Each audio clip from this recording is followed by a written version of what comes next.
Hello, everyone. Welcome back.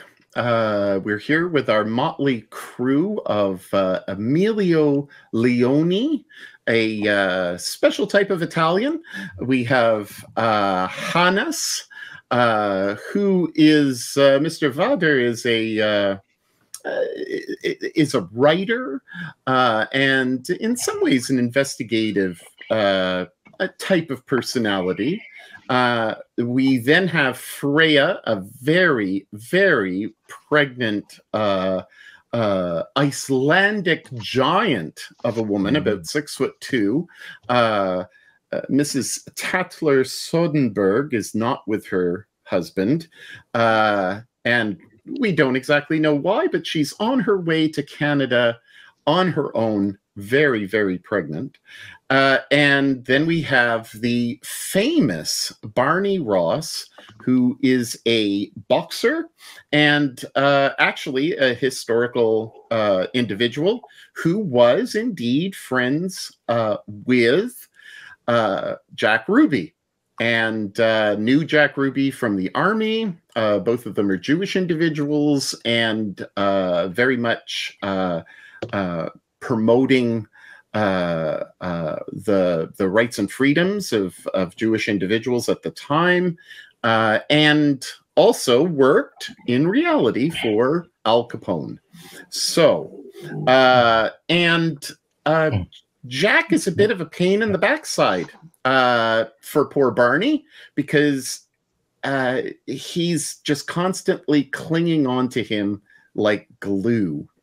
When we last met, the voyage took place, and everybody got on to this wonderful voyage. It was smooth sailing, and they had lovely entertainment, and there were some arrangements made by the announcer, who went up to Barney and said, "Hey, perhaps you could have a fight with another individual who is on the dirigible, and that is Bernard, who is so it's Bernard versus Ross once again, and Bernard actually won that fight. Roger Bernard in reality. So, and then the announcer went up to Emilio and had a private conversation with him where there was nodding. The evening moved forward, and there are Egyptologists on board, and there are some actresses, two of which are very famous, and they seem to be gaining the attention of Felix, who's married. And so one of them, Nan, showed off a ring that she had bought at the Camden Market. That's a replica, or a trinket, because of the Egyptology craze going on in the late 20s, early 30s.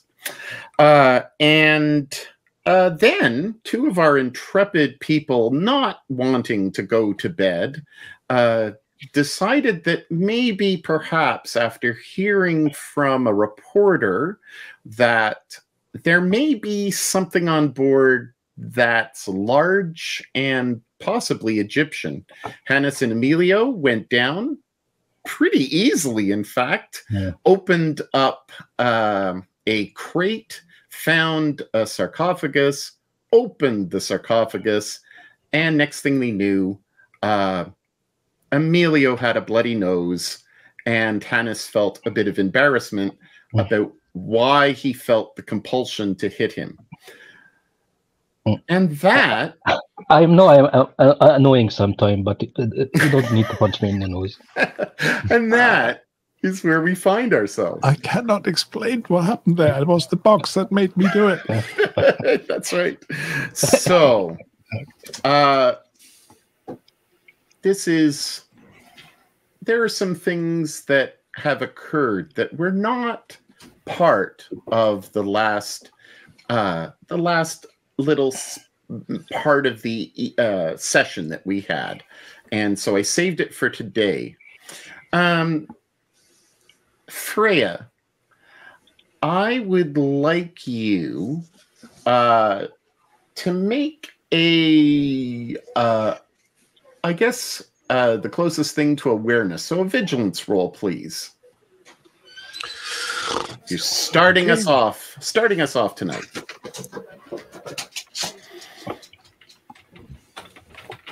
Ah. 1.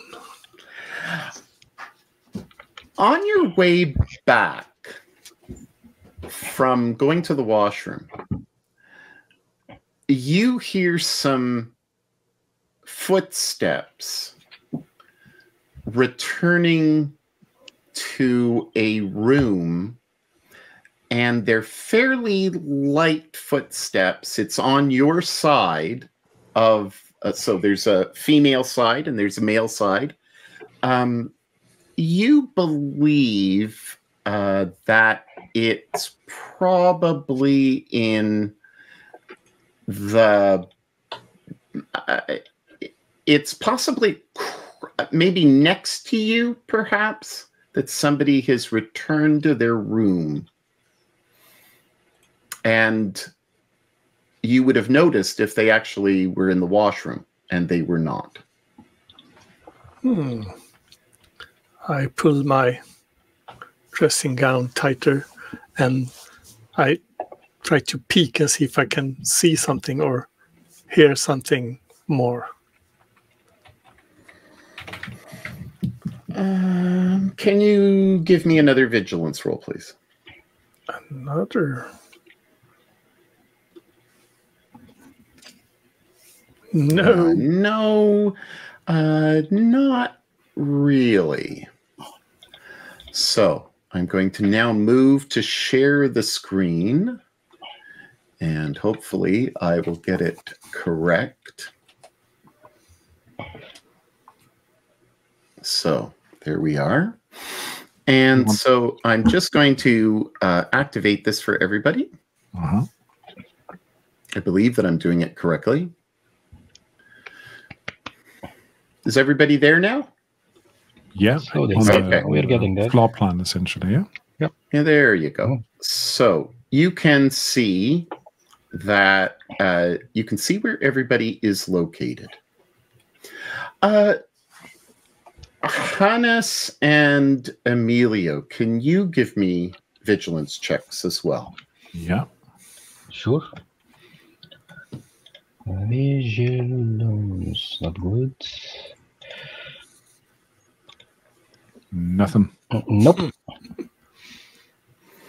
Do either of you care to push? Would you recommend we do?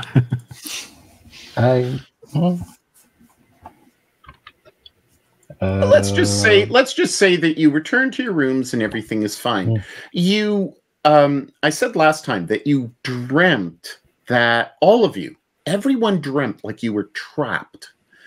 And there was this feeling of being in a very dark kind of cave, rocky structure, feeling very almost breathless and confined. And so you all wake up with that feeling. Freya, I need you to make me a roll, and I'd like you to roll 1d6, please. 1d6. Let's see if I remember how to do that.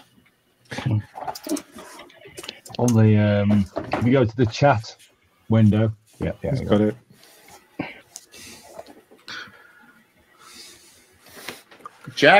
Jack Ruby is not going into labor. So, this is good. Good. So, you find yourself waking up. There's a bell that has gone off, and you are being called to breakfast. So, I would imagine that you're all cleaning up and making your way over to the dining room. And this is the dining room. And I think you can see me pinging. Yep. Oh, hang on. Oh, yeah. Yeah, the mess hall. Yep. Okay. Okay. So I am now going to bring you over to the dining room.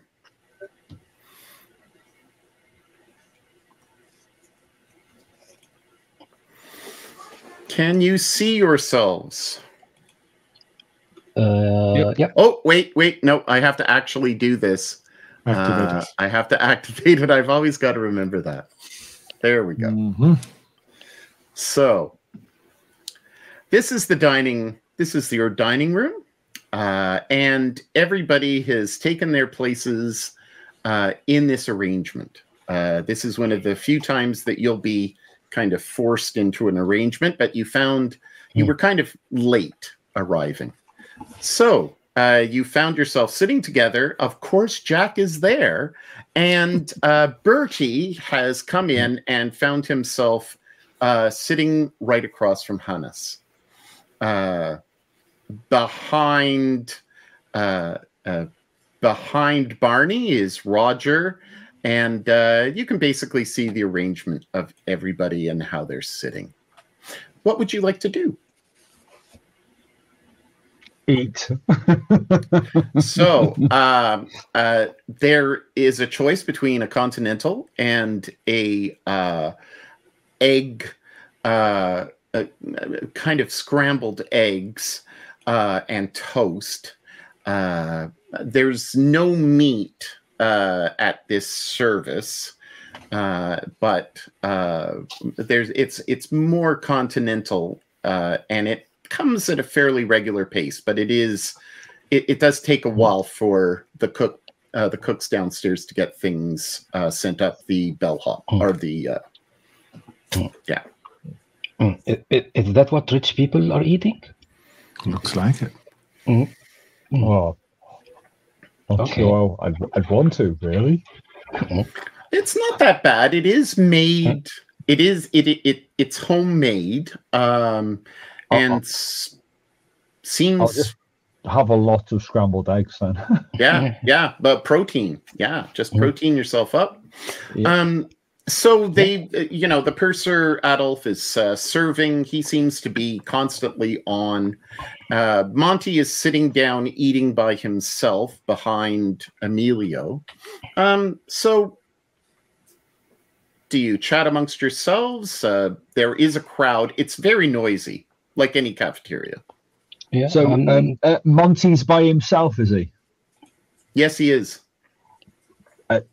Jack, you keep my friends a bit busy. I'm gonna keep Monty, and I'll literally move on to next to Monty just to keep him company.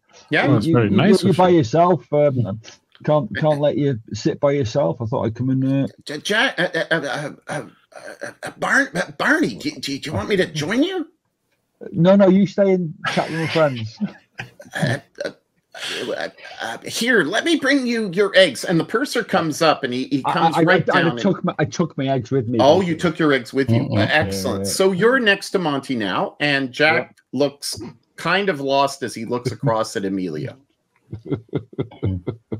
And he's become unusually silent. So there's chatter. Yeah, I'll just make small talk with Monty. All right, so you're chatting with Monty, Emilio, Hannes, and Freya. What are you doing? My short time in England has made me fancy tea and marmalade, so I wish to have some of this. Absolutely, no problem. And they have that, and they'll bring over a little triangles of toast that have become actually cold, but they've been buttered already, and they're in a little kind of metal container. They bring it down, they put it. They have a little jam bottles, and you've asked for marmalade, so they've given you 4 marmalades, which will almost do the four triangles of toast that you've received. I show Emilio. In Iceland, we have very little marmalade, especially orange. So you can take it and you can pull it right in your tea if you like. Marmalade in your tea? Spoon in the tea. Jack Ruby is just looking at you, and he's like a lost puppy, and he's just shaking his head. He cannot believe what he's seeing. This American is not used to this type of stuff. Yeah, I'm chatting with Freya, making sure she's all right if she needs anything. She's. Are you fine, Freya? Do you need anything? I'm fine, but how about you? What about your nose? What happened? I heard someone was walking tonight. Maybe you. I talked to Bertie and pointedly don't look in the direction. Yeah, I'm just signaling at Jack, and maybe I will just whisper what happened to her, what happened yesterday to her, but not making anybody listen in to our conversation. You mean everything about the mummy, or just the punching? Including the punching, because my nose is swelling, so I have to powder it later for my performance. You should put a cold herring on it. Cold herring? Yes.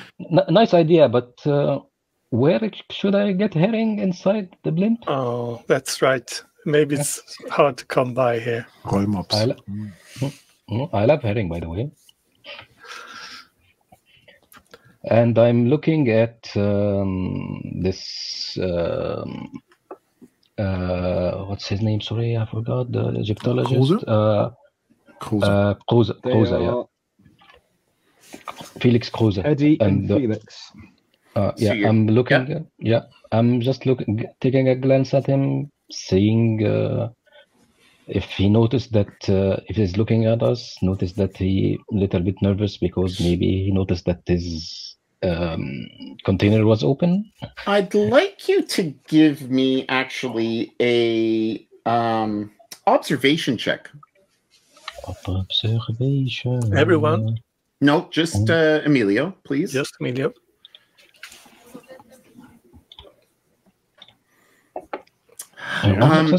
He seems really nervous,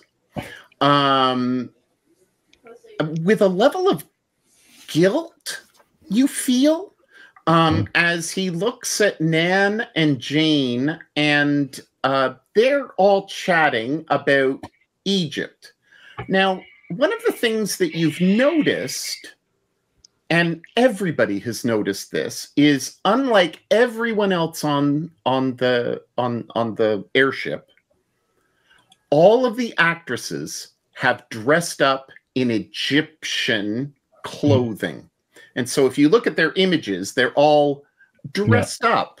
And so Hetty and Felix seem to be talking to them about their costumes and the frivolity of it all and how they made it a festive journey. But Felix is particularly nervous when he looks at all 3 women.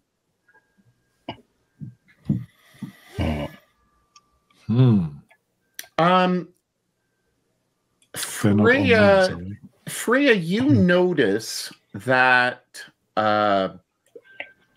Jack kind of moved his ear in, and how do you stop Emilio from telling you any more about their excursion last night? I mean, I think I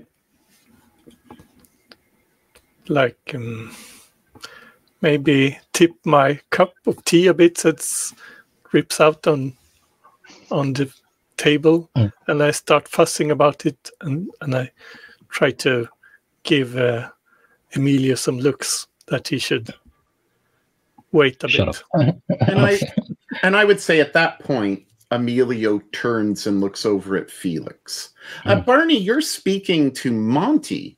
Yep. What are you asking Monty about? Nothing. I'm just basically just. You're just keeping him company.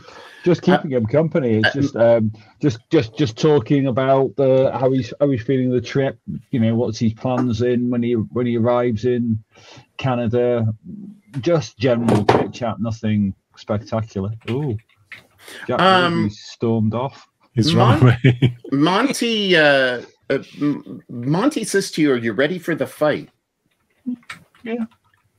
You feel good about it? Yeah. Now, it's like, well. Now, you know, we don't want you to really get into it. You know, we don't want your managers to be all upset, but we certainly want to show. Don't worry. Yeah, we certainly want to show. And so he talks to you about kind of your experiences and is trying to get to know you a little bit better. Yeah, you know, I mean, I'll be obviously open as far as boxing is concerned. He's a huge fan. Like, this is the type of person who you get a sense that he's always wanted, like he's always behind the microphone, right? Yeah. He's the type of person who would love to pull down the mic from the top of the arena and be able to announce. And so he's starstruck. By you. Itching for this fight, then. Basically. He's really itching for the fight. So I'll just eat a loaf or two worth of toast. Yeah. About 16 eggs.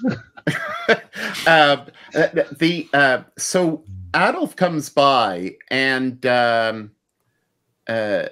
he makes it very, very clear that they've only got so much food per individual, and because many of the French and Canadian delegation have not had eggs this morning, that they've kind of given you their quota. And so they anticipated that this would happen since they are European, but kind of giving you a subtle hint to, you're a big boy, but, and he's very condescending. He's just an asshole. I'm sitting too far away. I'll go. That's okay, and I'll reach forward and shake him by the hand and break his hand. It's like, you know, if he's condescending to me, he's going to basically pay for that.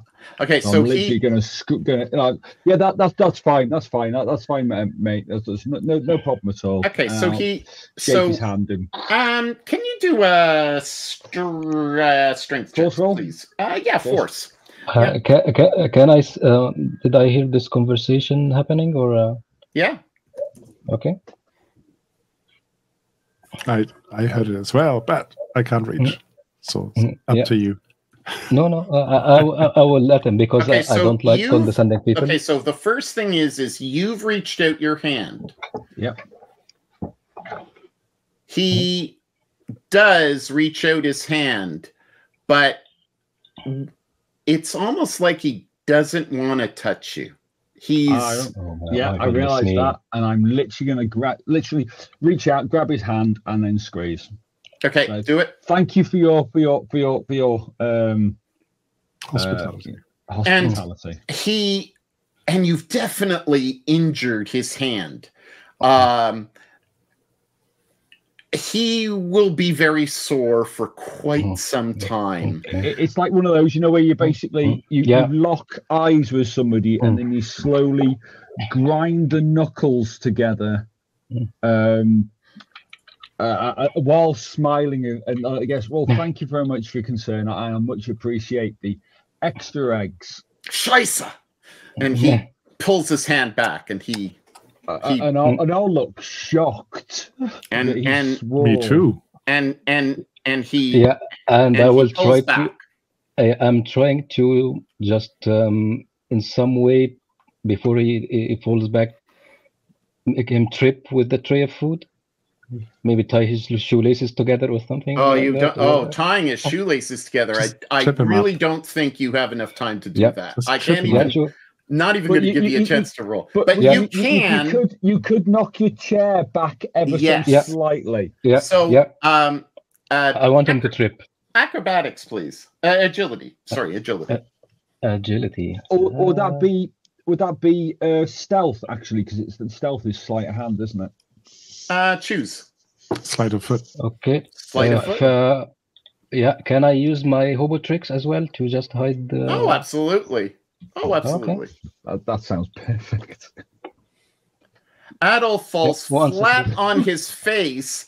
Everybody looks, and the diplomats in particular go, "Way!" And they all like raise their hands and they clap. And I'll immediately stand up and go over and help him up. oh my gosh! And you can just see him. First of all, his hand has gone down on the ground, and he's definitely injured his hand because he tried to stop his fall. I'll just pick him up by the collar. Oh. There you go. Oh, he's just, you know, that you helping him is just, he is not a happy camper. The icing on the cake. It's the icing on the cake is that you went to help him. So Yeah. he cleans up his stuff, and there's other conversations. Now, Hannes, you realized the night before that he had a very uncomplimentary demeanor about him when he was speaking to you and addressing you and getting you drinks. Oh yeah. Bertie looks over and says he's one of that nouveau group in Germany, I think, and the Weimar situation is creating a lot of political unrest, as I'm sure that you're aware. Yeah, do you mean the Weimar situation? Yes, Weimar, I don't know. The Wiener is something else. Maybe we can have that for lunch, he says. He's definitely an unpleasant person. Did you hear him swear in front of all the ladies? I mean, that's just uncouth. Oh, I guess he did swear, didn't he? Sorry. And he leans in and he looks at you and he says, did you do anything about the information that I gave you last night? Yeah, we did follow it up to an extent. What do you know about this Kruse guy? Famous Egyptologist, spent a lot of time in the Valley of the Kings. Yeah, but is he in money trouble? Not that I'm aware of, but he certainly seems to like the ladies, and I don't think his wife is very keen. But looking at him right now, he seems to be a bit nervous around the ladies. Roll a... Maybe his wife actually caught up and gave him a good lecture, you know? Roll a vigilance, please. Oh, okay. And I'm going to assume that you're looking at both him and Hedy. Yeah, oh yeah, definitely. You can absolutely tell that he is nervous. His hands are below the chair, and they're, he's not like with his elbows on the table. And you can see him kind of tapping nervously. And you also see his wife is constantly shifting her eyes between the two ladies. You also, because of the extra success, notice a little interaction that possibly nobody else has caught because they're all busy. Maybe Emilio has, people up. Maybe Emilio has caught this, but of course Monty and Barney are very interested in what's happening with Adolf. Emilio is kind of distracted as well. You see that Jane puts out her hand and shows a ring, and to whom? To Felix, and then she kind of, almost as an afterthought, shows it over to Hetty as if Hetty doesn't know anything. You can kind of guess that Hetty is probably more intelligent and more the Egyptologist than her husband, but her husband gets all the press. And she looks at it, but it's kind of like they're both comparing their rings. Nan and Jane are comparing their rings and saying that they look so similar. And Jane is saying, "Oh yes, I got it at Camden as well." Mm-hmm. All right, I might actually, if there's an opportunity, just stroll over to Hetty. Oh, you can absolutely. Bertie sees that you're, and he assumes that you're looking at the ladies. So you can wander over. There you go. Wandering. All right. Oh, Frau Kruse, I just wanted to compliment you upon your attire and upon your work as well. I've been reading some of the reports you've been writing. Very, very impressive. Hetty is just about to speak, and Felix goes, "Oh yes." I was talking to Hetty, not to Felix.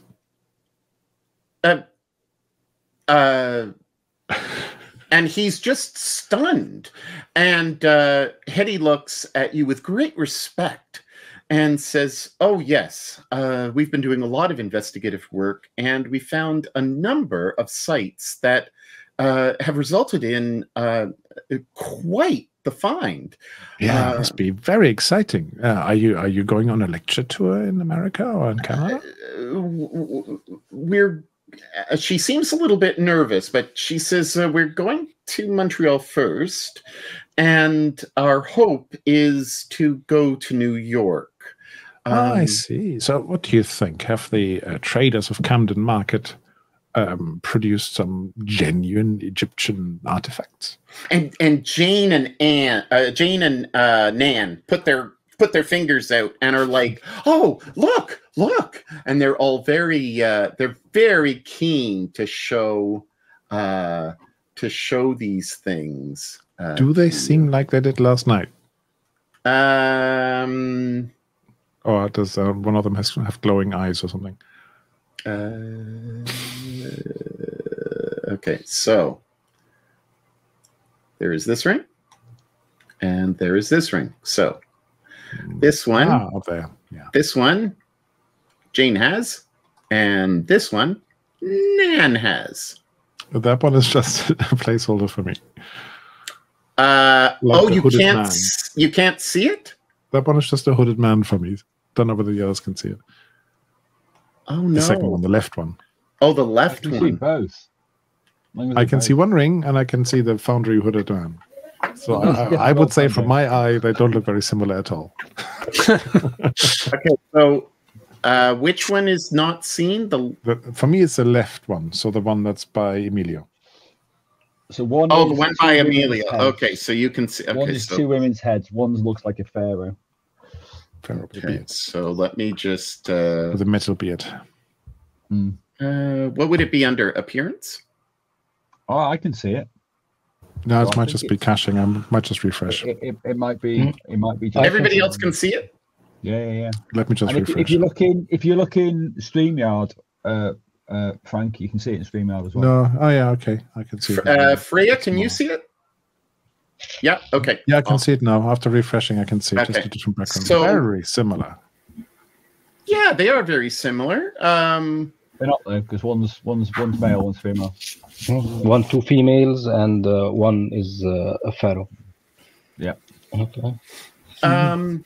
And so they're saying, "Oh, look, aren't we a pair? A male and female. Isn't that romantic?" And they laugh and chuckle. And Hetty's looking at them, and Hetty's actually looking at both of them very, very intently. As in jealously, or trying to work out something that's deeper? She's trying to work out something that's deeper. Right. So, Miss Cruiser, what do you think? Are they genuine? Oh, they're fascinating, she says, with a bit of venom in her voice, and she looks over at Felix. I look over at Felix as well. Do a if you would please give me a observation check. No, a vigilance check, please. Vigilance again. Oh, gosh, just as and then observation. Vigilance, nope. Okay, so you don't really notice a difference between them, but you see that Felix is definitely uncomfortable. And says, "Oh yes, they're so well done. The craftsmanship of people today, isn't it wonderful, Hetty?"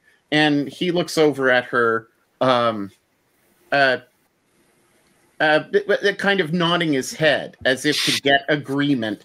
And she grits her teeth and says, "Oh yes, they look remarkably well done, don't they?" So, Mr. Cruiser, you say craftsmanship today, so you think they are recent? Oh, yeah. Anything from Camden Town is something that someone has just, looked around and gone to the post and checked out. I mean, this is just remakes from Times articles. But they're much too fine for that, surely. Ah, well. Obviously, these two ladies being of such prominence. Absolutely. Oh, yes, indeed, Jane and Nan, if I may call you that. You both are such starlets that I'm sure you can get the best work. Starlets. I shake my head a little bit. And, oh, he's so embarrassing, this guy. And they both giggle. And they both are comparing their rings and admiring each other's clothes and pointing over at Lizzie and Ethel and saying, "Oh, I bet they'd like to see our rings too. We haven't had a chance to speak to them." And Max and Dickie are very much kind of Roger, Max, Dickie. They're all like just chatting them up. I'm just trying to make a little bit more small talk just to find out what the last expedition was. Now the chairs are opposite; they're free, so I might just move into one of those.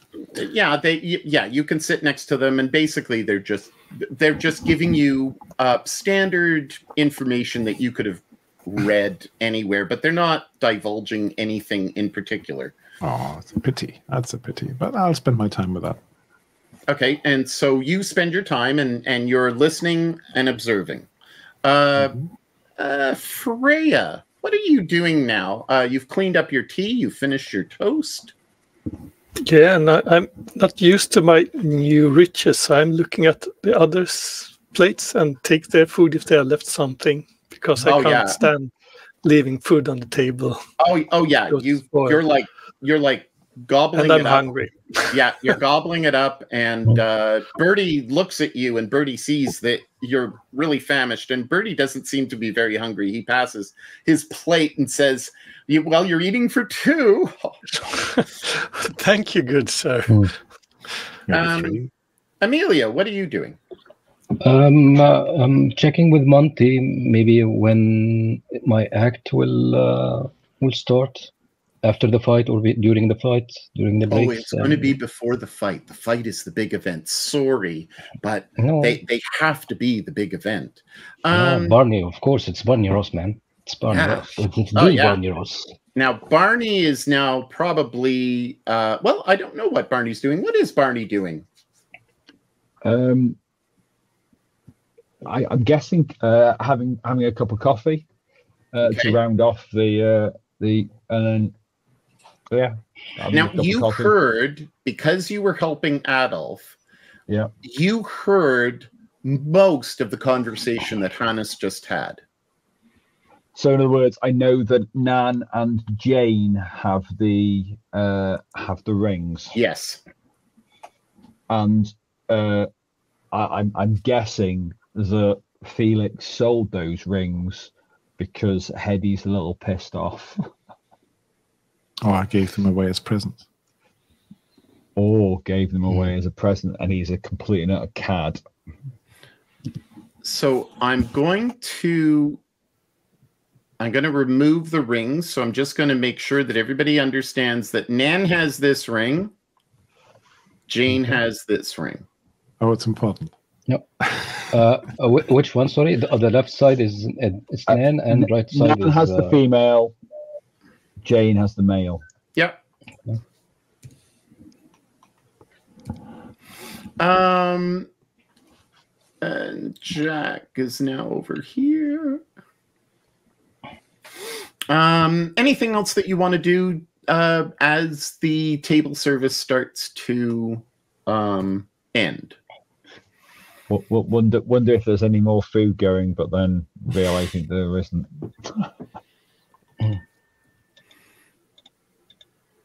So I was just listening in and keeping. Was it Max? Sorry, Monty. I was keeping Monty.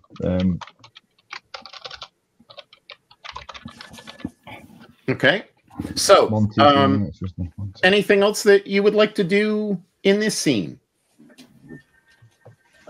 Not me. All right. No. So, we change scenes, and it is now the afternoon, and I have been negligent in my backgrounds, but it is sunny. There's light clouds. The airship is still moving smoothly along. It's quite a lovely day out there, and you find yourself in the lounge. And now, if you wish, you can all go in. Like the four of you could go into any area you want alone, or you could go to the observation area. People have been in there, but at the moment it seems like everybody's back. It's a cramped space. There's not a lot to do, and this is, unless you're going to be in your room, this is where you're going to be. Okay. I'll have a quick aside to Hannah's. Do you think you could distract Hetty? So do you want to go to the observation deck or the observation area? Yeah, definitely go to the observation area. And I was having a quick chat to Hannah's. You want me to distract her? Well, I just want to have a chat to Felix. Oh, I'm sure I can charm her a little bit. Keep talking to her. I need to chat to him alone, possibly. Well, okay. If he sold those rings, or if he gave them. Do you think it makes a difference? Okay, I don't know. I'll try. Right. So. Okay. So I'm going. I'm just gonna scene move you, just so that you can have this conversation without everybody listening. The scene should have changed. Yeah. So the thing is we've got, as far as I can think, we've got two options. Either the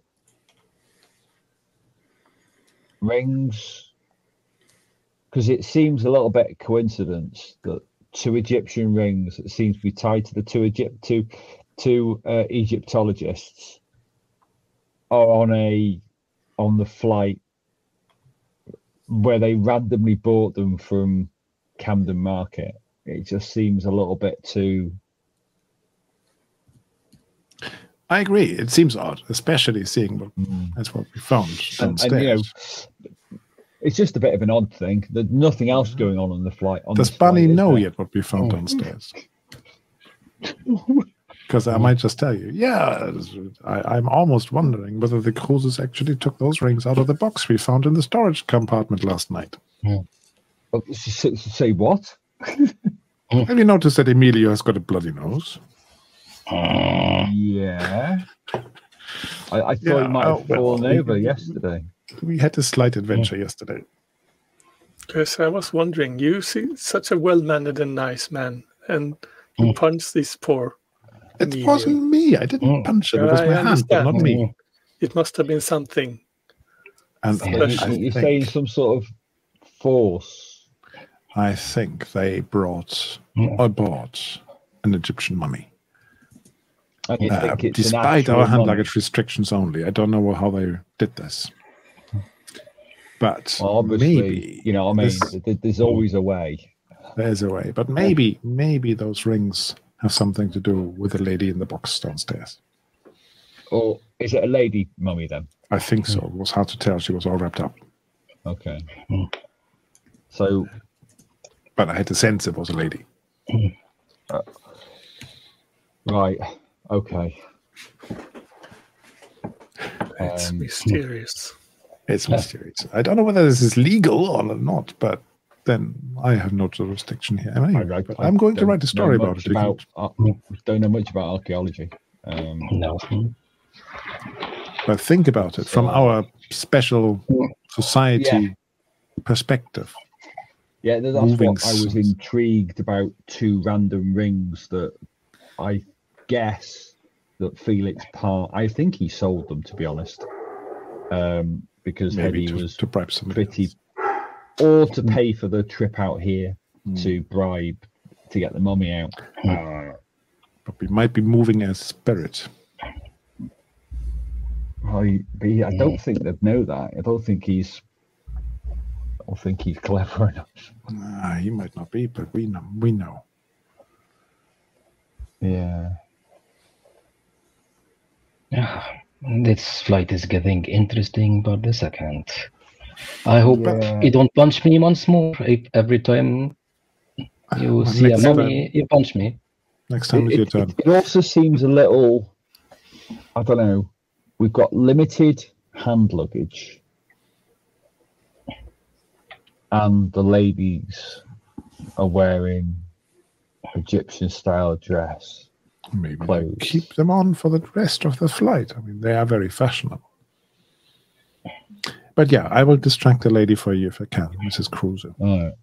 It would be interesting to see if someone visited the mummy. So maybe we could arrange some kind of not trap, but something that we could check if someone has been there or not. Yeah. Was the door locked, or was it open, or was it even a door down into the compartment? I believe it was unlocked from memory. Yep. So, Emilio, if I remember correctly, you're the most silver-tongued amongst us. Sometimes, yeah. I have my ways of smooth talking. I'm not. I'm not bad. Yeah, I can talk to people, especially rich people. They believe anything. What do you want me to do? I'm just trying to work out which is the best of us two. If we could double team him, do you know what I mean? And try to work out. Go on, finish what you're saying, Barney, and then I'm going to have something to say. Okay. Double team him to see if we can get some information out of him about where those rings and why he recognizes those rings.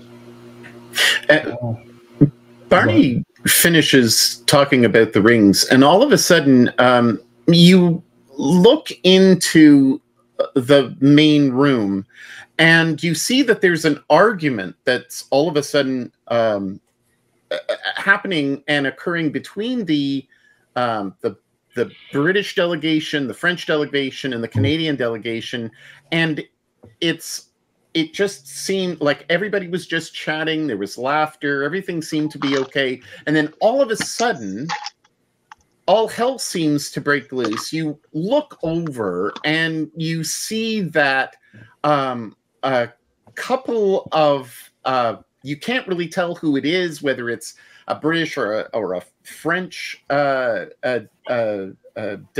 delegate or Canadian, but there seems to be a ruckus, and you hear people saying, what's happening? Oh, what are they doing? And they're kind of wrestling and they're screaming at each other. And there's as soon as the fracas starts, I'm opening the doors from the observation thing.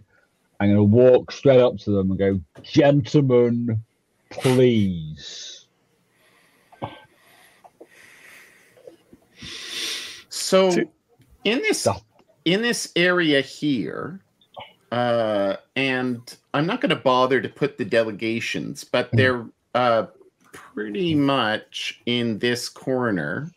Yeah. There is a big fracas, and they see you coming over, and of course they're very, they're very intimidated because you're quite an imposing character, but they seem to be almost in a frenzy attacking each other. And I'd like everyone to make a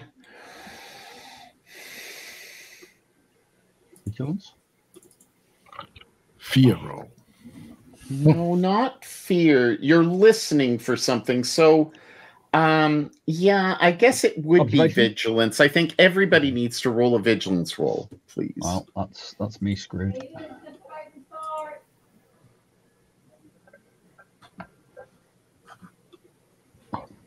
Yeah, 2 successes for me. None. None for me. 2. Okay. Are they punching each other in the nose? They're definitely scrapping, and they're definitely upset with each other. But they're not even making sense. They're not even coherent. The ones who succeeded, who succeeded with 2? Emilio? Yeah. Who succeeded with 1? Nobody. Emilio. I'd like everybody else to take off your headphones other than Emilio until I raise my hand. Okay.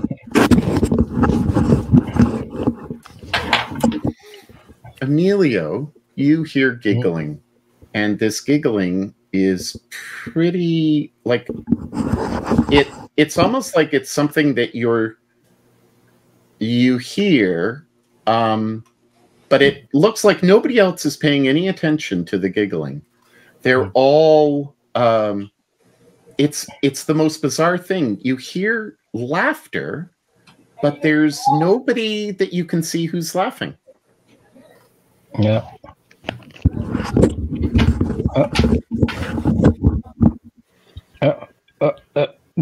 Did you hear that? What? I heard somebody's giggling, laughing. Have you heard that? No, I didn't hear. It's all over. I can't see any direction, but I swear I heard somebody's giggling, laughing. Didn't I hear that last night as well? You know, after I bopped you one on the nose, I heard a faint giggle as well. Somebody's is sowing discord here. And this is I'm new to the society, but is this some sort of mischief spirit that enjoy torturing people? Might very well be. You something. Barney is there helping Edward Jones and John Phillips, and they are just really known by their last names, Jones and Phillips.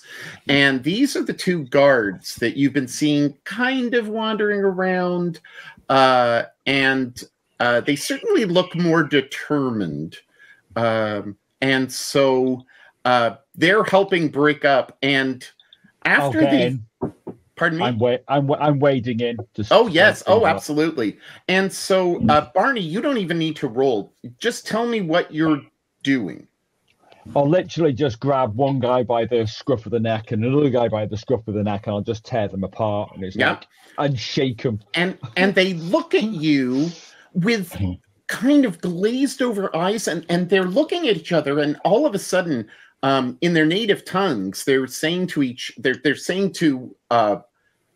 like the other person who they've just been fighting with, oh, I'm terribly sorry, and then they switch languages to so that the other person can understand, and they just seem shocked. And there are two women secretaries of these delegates who have also been fighting, and Jones and Phillips have broken them up, and so and they're doing the same thing. They're shaking their heads and they don't understand. And Jones and Phillips are both saying, "All right, you get back.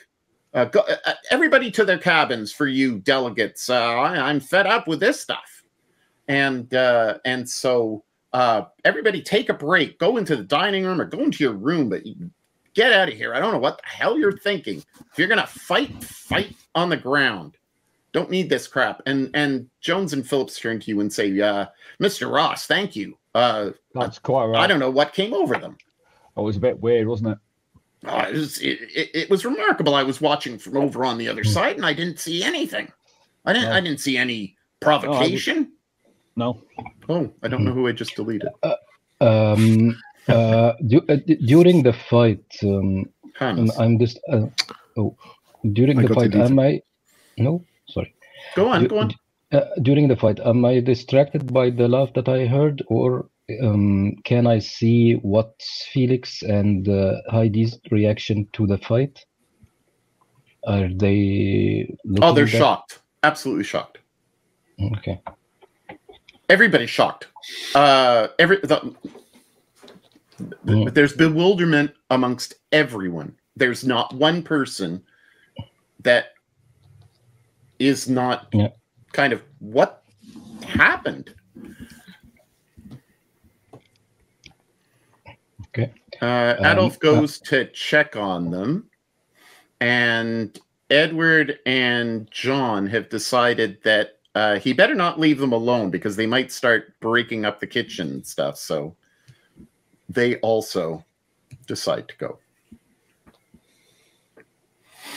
Are you moving into the room, or are you staying in the observation deck to discuss? I'm scanning the room to make sure there's nobody else who's going to freak out. Otherwise, I'll shake the two guards' hands when they thanked me, and then basically go back through to the observation desk. Absolutely. I would want to talk to Emilio a bit more. Okay. Yeah. Just say, if we hear that giggle again, it must have something to do with that box. Barney, are you going to go back into that area when you see that they're talking? No, I was sort of assuming that they would basically follow me out so we could talk. Okay, so you're in here and they're in the other room talking amongst themselves. Freya, are you staying or and part of this conversation? Yes, I'm listening. Okay, so the three of you are talking as Barney's kind of keeping watch on everybody in there, and Jack was talking to Roger. Jack, he's the faster than you can say Bob's your uncle. He's there next to Barney. The Cruises are looking like they're in shock, and Max and Dickie beforehand were talking with Nan and Jane, and you can only assume that they were either chatting them up or trying to offer them a contract. They seem to be talking business, but there was some flirting going around. So back to the three in the area there. I'm thinking we need to know more, but I don't know much about Egyptian mysticism. Me neither, but there's a spirit on the loose causing mischief. We are all in danger because this thing is filled with flammable gas. So any fighting on board could result in sudden death for all of us. Should we go directly talk to Felix and face him. No need to twist our word. Just talk directly to them. Not sure whether Felix is the better one or Hetty. But we She's could the mastermind confront then. Okay. Yes, we should talk to them and ask them about it. They probably don't know anything, but maybe they have heard something about what they think is a ridiculous ritual or something that we could use. Yeah, Is there maybe. something in my learning that would help me. Yeah. So can I roll learning? Yeah. What would you like to know? I want to know something about Egyptian spirits that could be this mischievous or similar spirits. Stories I've heard, things I've learned. You know about Uchabi. Uchabi. And you know that the images that seemed portrayed looked like they looked like the sarcophagus, but in actuality they seemed to be guardians. They seem to be images of guardians more than say a pharaoh or a queen. And so the rings depict something more akin to a guardian of the sarcophagus and of the dead. Is this both rings or the ring? Both rings seem to depict a similar type of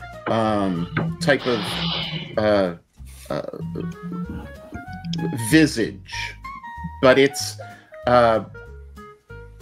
inconclusive whether both rings are authentic, or one ring is authentic, or neither of them are authentic, and it's actually the sarcophagus itself when you opened it, whether that you just don't you can't figure out the precision, but you know that it has something to do with what's going on with these rings or the sarcophagus. In that case, I think, say to my comrades here, we need to see whether we can get the cruisers here to the observation deck and just talk to them directly and openly.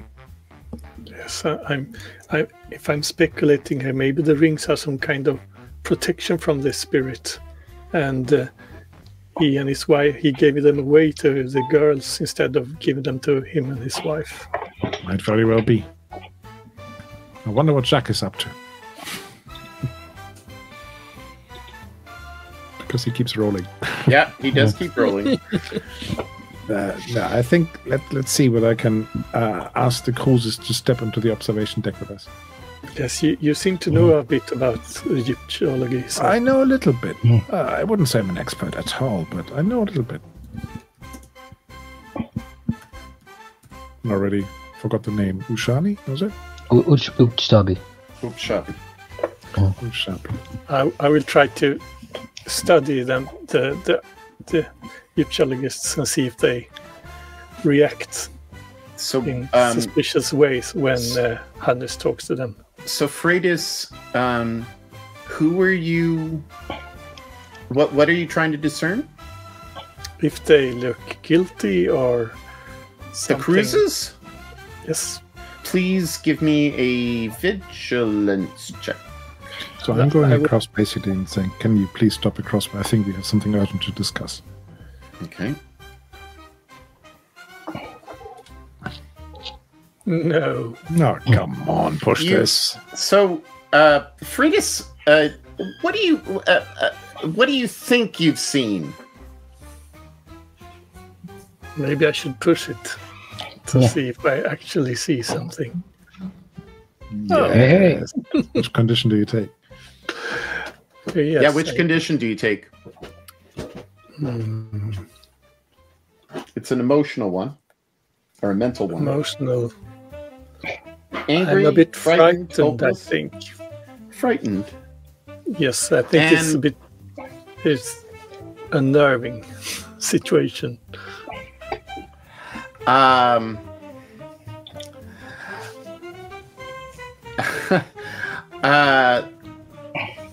They're arguing. And you're paying particular attention, and you are pretty good at lip reading, and you see that they're both in a position where you can actually not only hear but kind of read their lips, where they're saying, why did you do this? You are embarrassing me in public. You can have your affairs, but don't you do it in public. This is too small of a place, said Hetty. And Felix is saying, I don't know what you're talking about, my dear. I have no clue what you're talking about. Those friggin' rings. You know exactly what I'm talking about. I have nothing to do with the rings. Don't lie. I know you do. Felix says, perhaps, but it has nothing to do with what's going on, and you know what's going on. And she slaps him. Oh. Excellent. And she gets up to leave. If I have to decide between one of them to intercept, I'll try to intercept her. I'm gonna say that you don't even need to roll. She's very flustered, and she is not exactly in the mood to talk. And she says, Mr. Vader, I am sorry, but I cannot speak to you at the moment. And there are tears running down her eyes, and she tries to move off. What do you do? I will offer my arm and says, I can see that you're in some distress. May I offer you some comfort? And take you away from this place. Yes, thank you. Yes. Go to the smoking deck or something. Okay, perfect. All right, so you go to the smoking deck with her. So we know where you two are. And Hannes, or Freitas, because of your level of successes, you see and hear Felix say something that Hannes and Hetty would not have heard because their backs are towards you. He says, oh, isn't that cheap? And so he just kind of looks with kind of a smirk on his face as he sees Hetty go off with Hannes.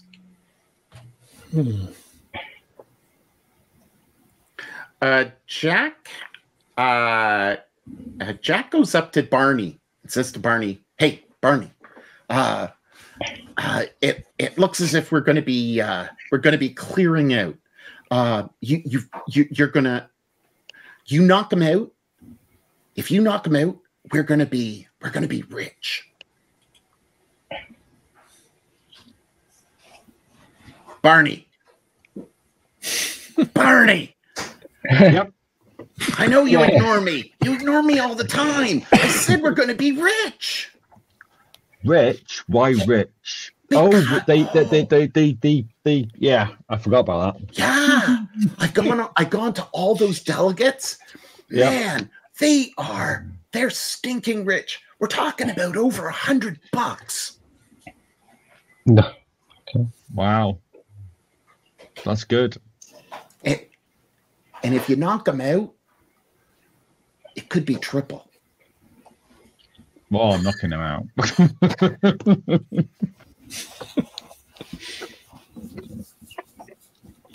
But I'm going around. I'm going to start to mingle with some of those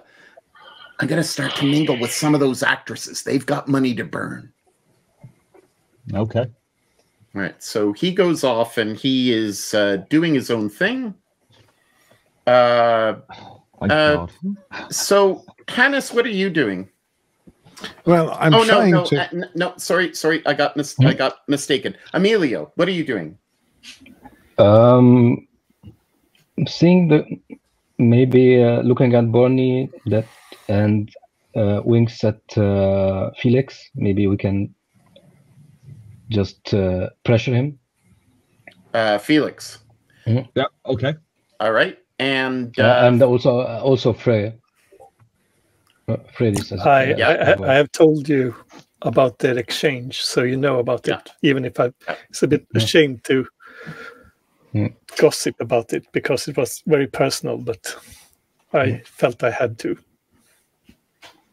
Both Nan and Jane take off relatively quickly after Hetty leaves, and Max and Dickie seem to wander off, and so you three now have cornered Felix, and I'm assuming that Barney has really made a point of bringing him into the observation deck. Yeah. Yes. So he's not really been given a choice. Well, he has. You go like, do you want to come out to the? I'll be as nice as pie. He can see that you're being insistent, and when he comes around the corner, sees Freydis and Emilio. Emilio, I would imagine that you're standing. Freydis, are you sitting or standing? I'm standing. Okay. I was going to say, sitting in those chairs could possibly induce labor because they're very low, and they could also break with a 6'2" heavily pregnant lady. You'd be surprised how tough deck chairs are. They're much tougher in those days than they are today. Yeah. So let's deal with the Felix conversation first. And I'm going to leave Hannes to listen so that he can get filled in later. So how it's working in Egyptology in Egypt? How is Egypt? I heard lots of movies, horror movies about mummies and curses. Is that true? Is that true? Mummies and curses. Yes. Look, everybody has made a sensation about the deaths of some archaeologists, and nobody takes it seriously. They were ill. They were ill. Is this what you want to talk to? There's been accidents as well, though, I've heard. Yes, but there's been some cave-ins and things, and there's been some car accidents and stuff. Look, my wife has just left. She's very upset. Is this what you want to talk to me about? Yeah, you're a fascinating guy, for sure. I've never seen any fascinating guy as yourself. And speaking as a woman, I say she will need a little bit of space right now for your sake. And what is that supposed to mean? And he once again, another very condescending figure. He does not, he's looking up at you. He's probably about 5'9", something like that. And he's looking up at you, and he's like, just totally dismissing your words. What do you say? I say, if you don't know what I'm talking about, I'm sorry for you. Well, I don't know what you're talking about. Gentlemen, pardon? Then I'm sorry for you and your wife. You don't have to be sorry for my wife and myself. We're very good, thank you very much. And I wish you and your baby well once it comes. But at the moment, gentlemen, I don't see where this is going. I'm just, like I said, never seen somebody with your Egyptology and Very interesting to see an educated person like yourself and learning more about your adventures and playing on his ego that he's. Okay. Can you give me a manipulation test, please? Manipulation. Okay. Trying to repair what I did to his mood. Okay. One success? Well, yes, I guess, Miss. Yes, I guess, Miss, that you were correct, and she needs some time. You were inquiring about my adventures. Yeah. Obviously, I'm guessing you find quite a lot of interesting artifacts on your adventures. Oh, yes, many. Like rings. What are you implying? I'm not implying anything. I was merely asking the question. Why? What do you think? Why? What do you think I'm implying? You were down on your knees helping that guy. He fell over. Yes, and it was very kind of you to help him. But I'm just asking, rings and jewels and necklaces. Yes, and, there's all sorts of yes. That's why they sell them in the markets. They sell them in the markets. People sell them, do they? Oh, well, not originals, but they make copies. Of course they do. Okay. It's big business. Obviously, being an exceptionally learned man that you are, would you think that the rings that Nan and Jane have are original? They look very old. I'm just putting my hand on his shoulder. Yeah.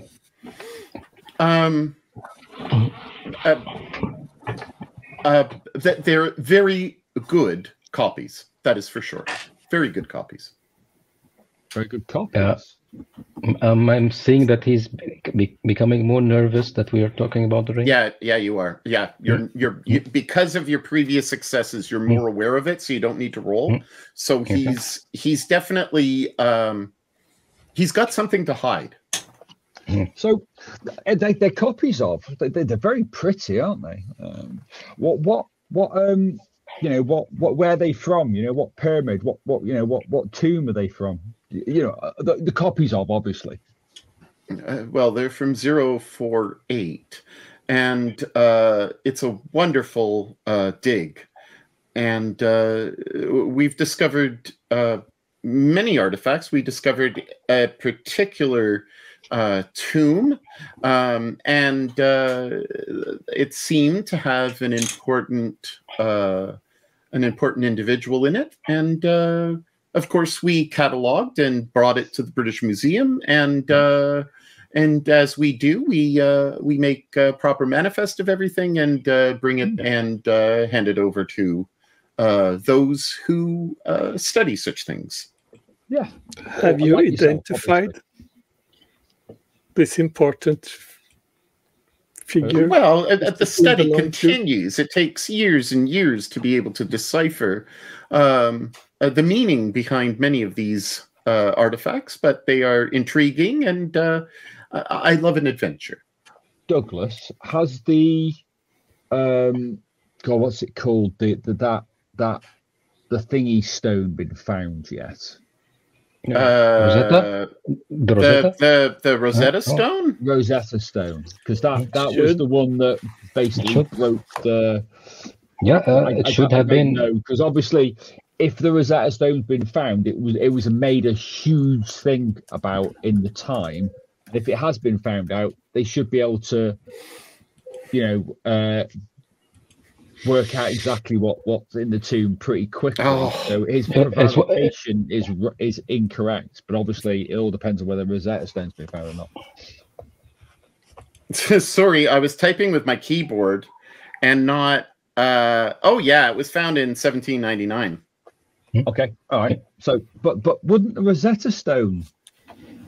Well, yes, but I mean, I go on digs. I don't do all that in-depth research. I certainly. I thought you were a learned man. I'm terribly sorry. Well, yes, I am a learned man, but I mean, I'm not going to sit here and talk to you about. Why not? What else have you got? Where else you got to be? Come on, I will. Come on, I will buy you a drink. I'm just nudging his head. It's remarkably empty. It's almost like people are having an afternoon nap, and so the ship is getting a little more kind of rocky, if I can say it. It's kind of, you can tell that there's turbulence, as it were. And remember, there's a constant hum that's actually quite loud of the engines, and so when it's quiet like this, you hear them more. He engages with both of you about the intricacies of the archaeological methodology, and about jewelry and how it's indexed, and so he kind of gives you a broad stroke. Emilio is beginning to snooze a little bit. Oh, we need something spicy. Do you have anything on the hush-hush that you can talk together? Well, I swear, I'm honest. Come on. So he's had a couple of drinks, and you've had a couple of drinks. I assume, Emilio? Yeah, for sure. And Barney has not. Freitas, have you? Nope. Oh. It's okay for Freitas to smoke, but not to drink. But Emilio is half Italian, half Gypsy, so yeah, he can drink. All right. So in order to move it along, just if Barney and Emilio can tell me what, and Freitas, what you would like to ascertain from him. If the copies of the rings from the tomb that he recently got, and if they're also from the same tomb that the mummy came from. Yeah, and if he can keep something to himself on the hush hush for as a souvenir or something. Okay, so Emilio, I would like you to do a manipulation roll. Sure. I would also like to know if he has a kind of notebook where he writes his stuff that we could maybe steal later. Wow, I'm better at manipulation than you are. No, noted. So, Emilio,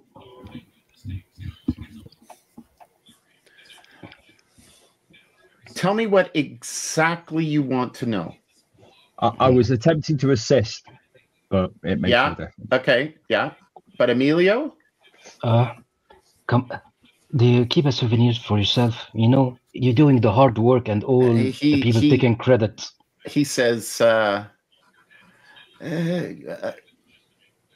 Hetty doesn't approve, but trinkets, they're just trinkets. You know, mementos. But there's no significance. You know, a gem here, an emerald there. But Hetty's too serious about all these things. She's serious about everything. Freitas, you wanted to know about a notebook. You know enough to know that they would have a notebook. Whether or not they have it in one of their rooms is another story, and which one of them would have it, or would both of them have one? So that's something that you'd have to tease out. Barney, you were trying to assist, but you were also asking something else. I was attempting to assist, but I wanted to find out if the rings were from the same tomb. Okay. I want you to roll investigation. Not manipulation. Roll manipulation. because I could roll investigation by because investigations. I thought investigation was a visual search on something. Yeah, I want you to do it after you do the manipulation because it's Okay. going to be a memory of what you saw. I have. Oh well, there's a successful manipulation. Okay, can you now roll? And here is my failure of Oh, I succeeded on investigation. I got 3 dice. He's liquored up.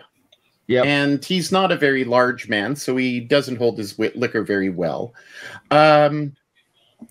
He says, perhaps, and then he winks, one of them is original. And he kind of is moving the boys away from Friedis and says to you, the prettiest always has to get something for something, and gives a wink, and I'll wink back in like an exaggerated fashion. He is definitely saying one of them's real, and one of them was given to one of the women, and one of the women has a real one, and one of them has a fake one. Can we work out which one? Freydis heard somebody come in, right? In the middle of the night. They're both in the same room. Nan and Jane are both in the same room. And one of them was tiptoeing back, but you don't know which one. I'm going to switch the scene. I'm going to switch the scene to Hannes and Hetty. Hannes, you're down in the smoking room with Hetty. Mm-hmm. That was despicable.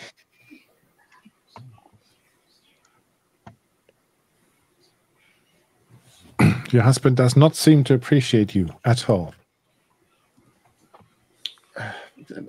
He's been like this for a long time, and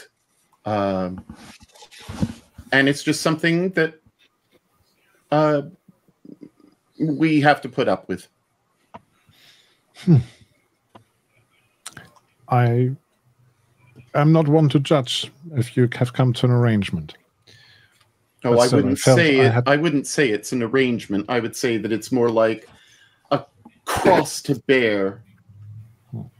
We all have those. But may I speak openly? You may. After observing what just happened there in the lounge, I was wondering what you may have brought aboard that sows such distrust amongst the passengers. I've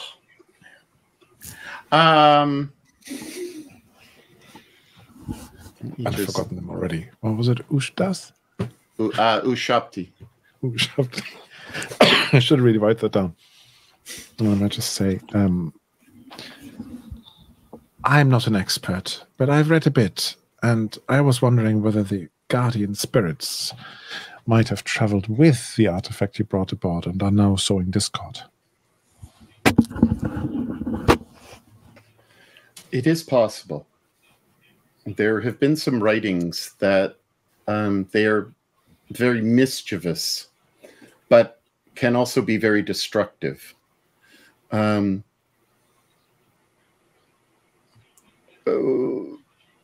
It is possible that my husband may have been indiscreet last night.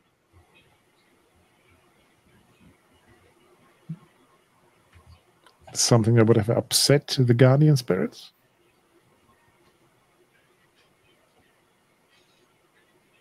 Perhaps something that would have awakened the guardian spirits. I don't know. I looked at the rings. You saw the rings. I did.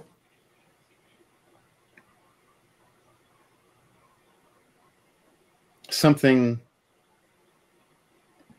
something is happening. How can we put these guardian spirits back to sleep, essentially? How can we calm them? How can we appease them? How can we send them back into the land of Nod?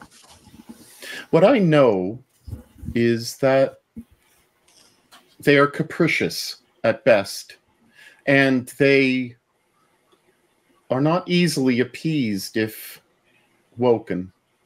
They are there to guard, and it just so happens that if something were to be disturbed, that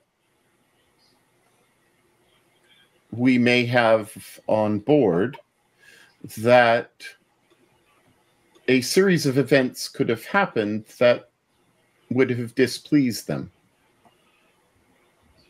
Or it. I'm not really sure. For this?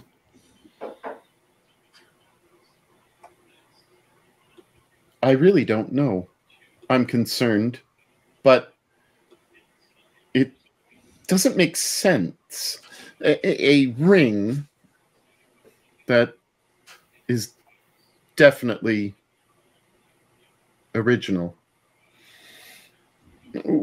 If an Ushakti was within it, there would have to be a reason for it to defend or to be awakened. There would need to be something, that a disturbance with its master, with its purpose. I see. Only a fool would disturb something like that. Well, I mean, you have seen that we have guards. And these guards are not simply for the benefit of these crazy diplomats. These guards are there to help us. They've been employed by myself, in fact, to guard something that's in the carriage. Have they got a particular skill set to guard something that's in the carriage? Common thugs. They're common thugs, but who on board would be snooping around? And anyway, I don't have this knowledge of the occult. Oh, you don't? No. I am a researcher. My husband is,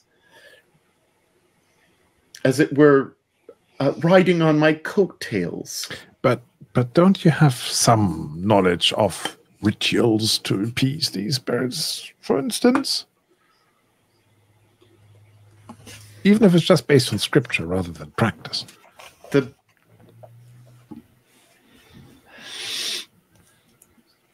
What it says consistently are that jinn in the Talmud, or in the Talmud, have some aspects that are also echoed in the Quran. The JNN, this jinn of a manifestation to guard the ancient spirits. They will reveal what they want. They will reveal how to be appeased. But until they are entrapped, they are free to run amok. So how do we entrap them?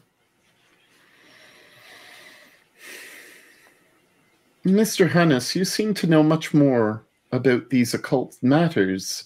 I have read a fair bit. My father had a big library in our villa. Yes.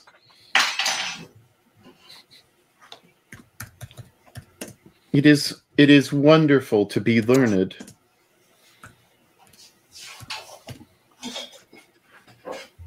Oh. Ooh, nice roll.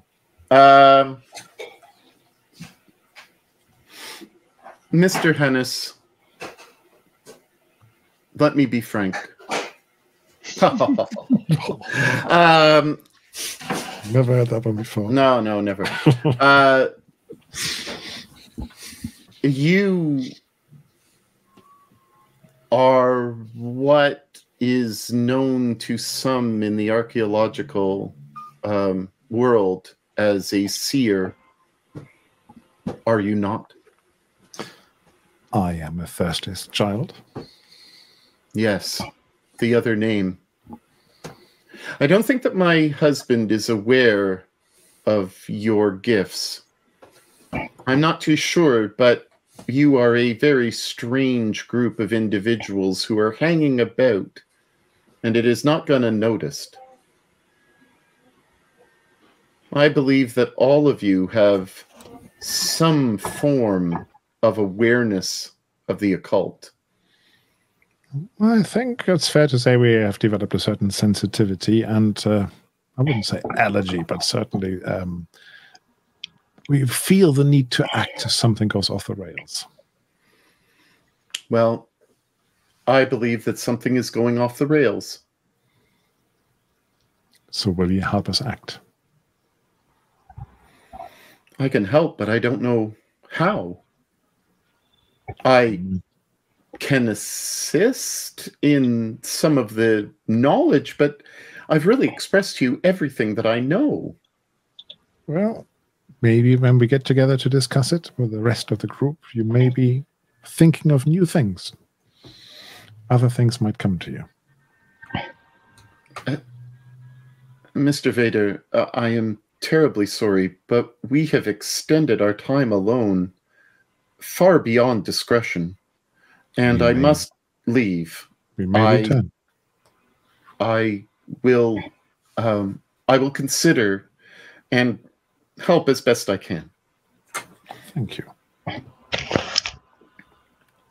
Courteous nod, and off we go. Before tongues are wagging, right? Yes, before tongues are wagging. You have now experienced this conversation with her, but with the busyness of the evening, you've had dinner, everybody's kind of sat with different people. Barney is getting himself ready, and Jack is going around kind of securing the bets, and doing it in a very hush-hush way, but he certainly got he certainly got a fair bit wager, and it seems as if it's airing on the vengeance win, but the requirement is a knockout, and the terms were just a simple fight, and they seem to have escalated. You find yourself after dinner in the evening, and the evening is a little bit rocky, but it's not terrible. And you find yourself in the lounge. It is dark outside, and you're all enjoying the perceived events that are going to come on. The music has been playing for a bit, and Monty has gathered everyone together. And he says, we have some wonderful, illustrious people here. I see that the delegations are all together again, and I'm so happy about that.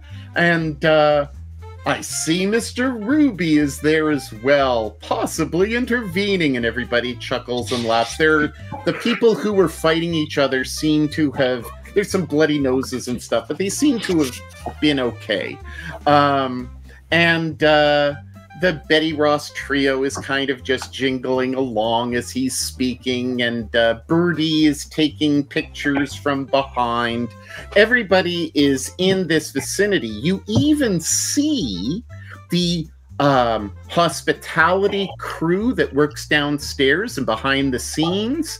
You see the engineers, and you also see for the first time Hans Schweinsteiger, who is standing next to Adolf, who's looking on at Monty. So it seems as if some type of automatic pilot has been put on, or it's just cruising away, or maybe he has somebody in charge of the flight. A little bit rocky, but not terribly so. Monty introduces Mr. or Captain Schweinsteiger and says, and we are very privileged to have the captain. Do you have any words? And the captain comes over and says, the weather looks very good, and we are very happy to have you aboard. It should not be too long before we land. And of course, we are very privileged to have so many wonderful people here.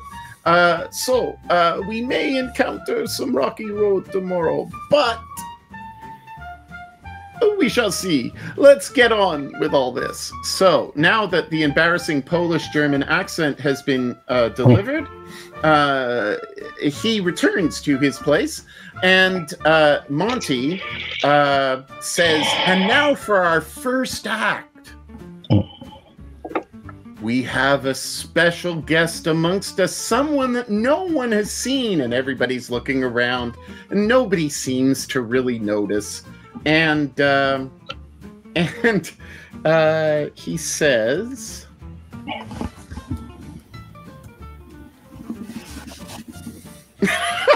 oh, nice. Just 2 6s. So there are a certain amount of people who are looking over at Hannes, at Barney, and they're kind of like going, okay, we kind of know who's missing.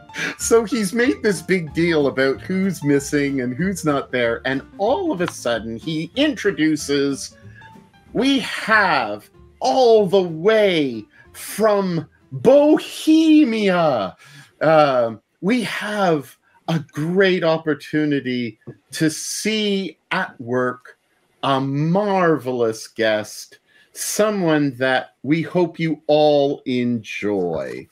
And so out comes Alexander the Drake.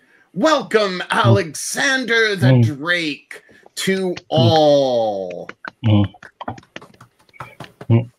And Alexander grows big. So Alexander the Great, can you describe yourself? Yeah. You immediately know it's Emilio, but he's having his shirt off. You can see that there is a Drake, not the singer. Not the duck. A Drake. Face is on tattooed on his body, wings on his back, and the tail is circling. His whole body is tattooed with this little dragon. You can see him carrying a sword, quite a long sword, and is wearing some kind of mask that hiding his face, his upper face, and there's a green scarf tied around his pants.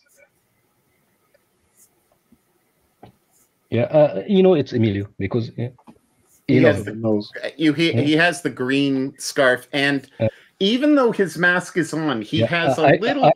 I powdered my nose because I know how to conceal injuries. Yeah, I have my makeup gear with me. And Monty banters with you, and he talks back and forth, saying, "What an exotic man we have before us," and he says, "And look at that sword! Are you going to fight me?" I'm just waving. Oh, around, you're, around. and he's like, no, this. You cannot murder on this ship.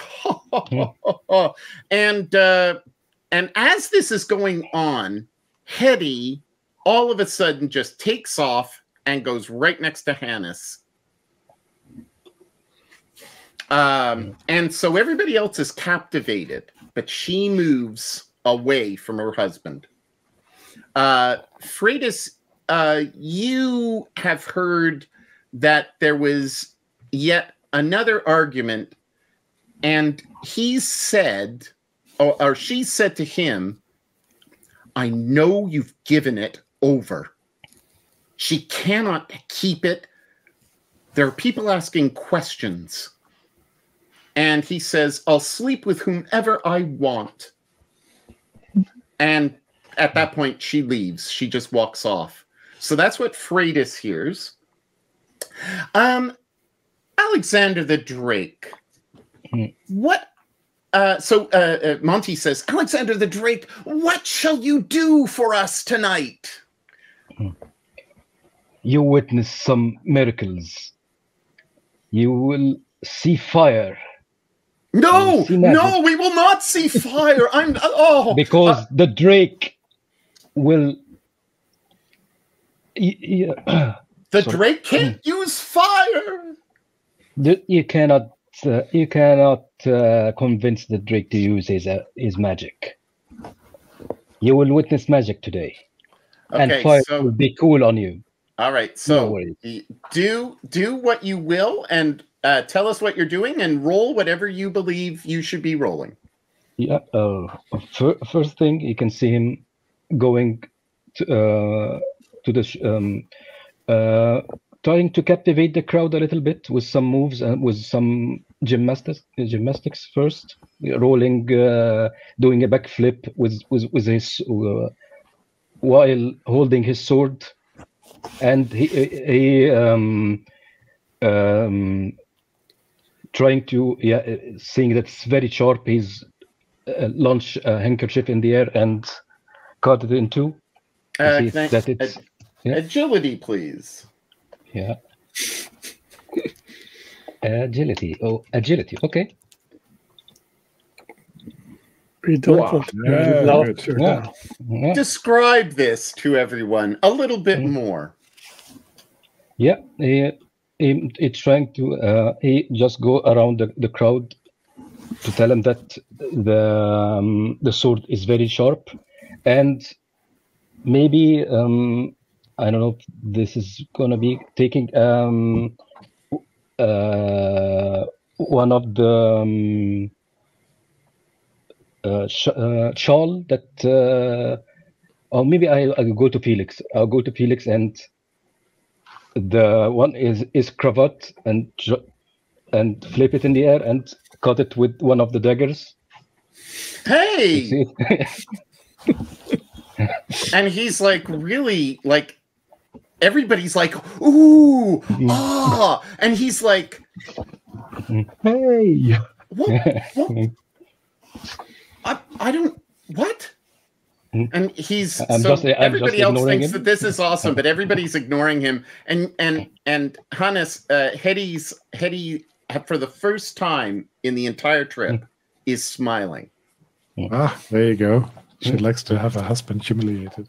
Emilio, continue, like please. most wives. You've just got a couple of...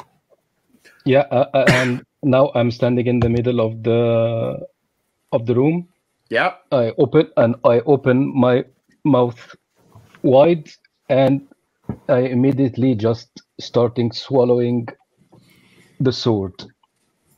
The first sword and a second sword as well. For the first sword, can you roll an agility test, please? And you can use your hobo tricks. You can use whatever you wish. Okay, I will then add 2 bonus dice. We don't want their strange laughter now. No, can we assist? No, you can't. Nobody can assist. Yeah, 1 success. And and everybody sees him right with his neck back, and it goes down, and then Alexander the Drake, you put down a second sword, do you not? Yeah. Please roll for that. Agility as well? Yes, the same please. modifier? Oh, yeah, the same amount of dice. Oh, yeah. Okay. Oh, I dear. will push, of course, because Now, I know... So it's... Yeah. And he coughs. And...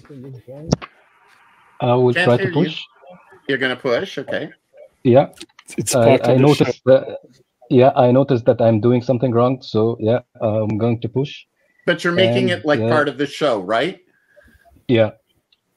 And I will take a frightened condition. Yeah, because you're kind of frightened that you might gut yourself. Yeah, I got success. And I would Very like close. I would like you to roll a manipulation, please. Sure. Good thing that I have a talent that can ignore condition when I'm doing a performance. Yes. Okay, it's supposed to be to ignore the condition. I don't know why it's. Let's check if the system will. It doesn't. You have to automatically manually do it. Yeah. It doesn't automatically do it because it's adding the dice. Let me check. Oh, look at that. And you tell us how you're convincing everybody that was part of the act.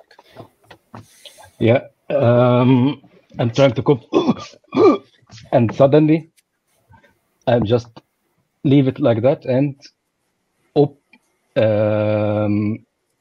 just open my hand like this and just opening my mouth wide shut and tilting my head back. And the swords go as far down, almost to the hilt. It's remarkable. Everybody is amazed. You can remove your frightened condition because you rolled 3 successes. And certainly that deserves it. And everybody is just so happy. And can I do my final act if possible? Yes, absolutely. Do it. Do it. And just removing the sword, and now I'm moving my muscles a little bit, just to the mouth of the Drake is near my my throat, and then with some trick I'm getting lighter fluid or something from my mouth, and I immediately spit fire from my mouth. And the 2-shot is complete. No, and so what would you like to roll? I know what I'm going to roll. Fire safety. Yeah, we're going to if I fire safety. I'm a bit very what you call it full of myself when I'm doing my acts. Yeah. Oh yeah, so, you're in the mood. Can I roll? No, stealth is not. It's stealth is for tricks and sleight of hand and stuff like that. Stealth. Yeah. Yeah. So okay. And stealth. use your hobo tricks. Yeah, it's automatically added. One success. And so describe how this.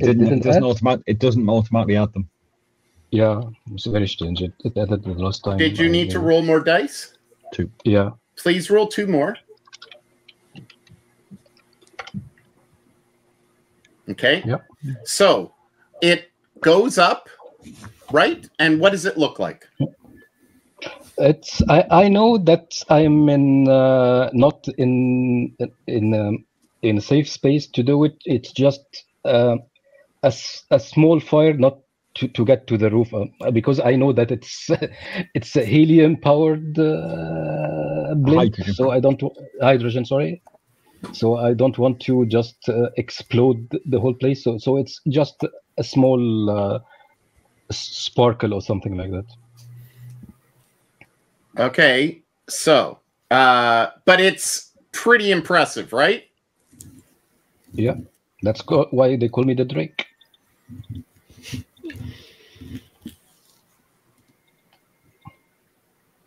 And it exploded.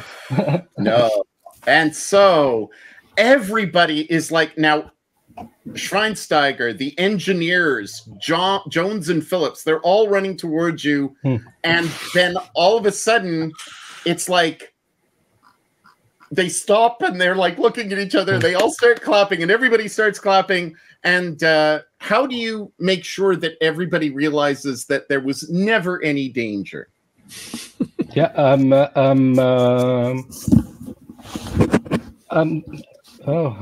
don't worry. It's just an illusion for the Drake. And everybody is enthralled. They're so happy. It is a magnificent showing, and you get a standing ovation. Everybody is up on their feet. Everybody is just captivated, and your name has gone down just a treat. And so I'm going to sit beside Freddy's. Are you going to sit as you are? Yeah, I'm just talking to Freddy's. I'm just walking behind her and giving Felix a look.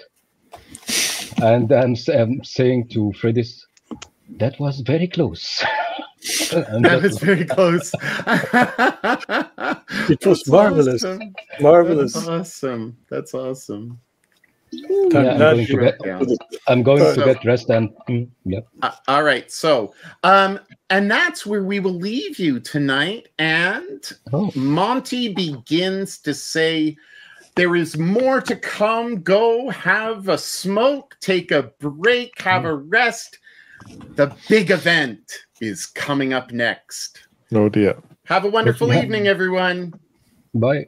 And bye. I didn't explode the limp. Not this time.